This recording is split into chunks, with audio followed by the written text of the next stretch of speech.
అందరికీ good morning. My name is Sandeep. నేను Kakatiya university నుండి మాట్లాడుతున్నాను. మేము ఎందుకు డిఎస్సిని పోస్ట్పోన్ కావాలని కోరుకుంటున్నామంటే, టెట్ ఎగ్జామ్ మే 20 నుండి జూన్ 2 వరకు జరిగింది. రిజల్ట్స్ అనేవి జూన్ 12కి వచ్చినాయి. అప్పటి నుంచి డిఎస్సి ఎగ్జామ్కి సమయం సరిగ్గా 36 రోజులు, అనగా డిఎస్సి ఎగ్జామ్ జూలై 18 నుండి స్టార్ట్ అవుతుంది. ఈ మధ్యలో గ్యాప్ కేవలం 36 రోజులు మాత్రమే.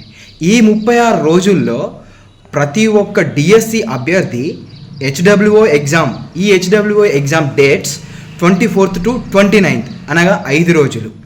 మరియు అదేవిధంగా డిఏఓ ఎగ్జామ్, ఈ ఎగ్జామ్ యొక్క షెడ్యూల్ వచ్చేసి 1st to 5th, అనగా మళ్ళీ 5 రోజులు. ఈ 10 రోజులు ఎగ్జామ్స్కి తీసివేయగా మిగిలిన రోజులు 26 రోజులు మాత్రమే. ఈ 26 రోజుల్లో ఉన్న డిఎస్సి వాస్ట్ సిలబస్ని ఎలా కంప్లీట్ చేయగలుగుతాము? దయచేసి దీని మీద ఆలోచన చేయగలరు. ప్రతి ఒక్కరూ గ్రూప్ 2కు డిఎస్సికి లింక్ పెడుతున్నారు. అసలు లింక్ పెట్టాల్సింది గ్రూప్ 2కు డిఎస్సి కాదు. లింక్ పెట్టాల్సిందల్లా టెట్కి డిఎస్సికి.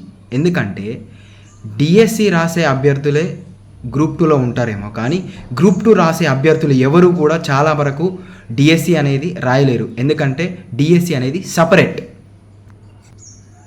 దయచేసి ప్రభుత్వం డిఎస్సి వాయిదా మీద పునరాలోచన చేసి మాకు తగిన న్యాయం చేస్తుందని మేము ఆశిస్తున్నాము.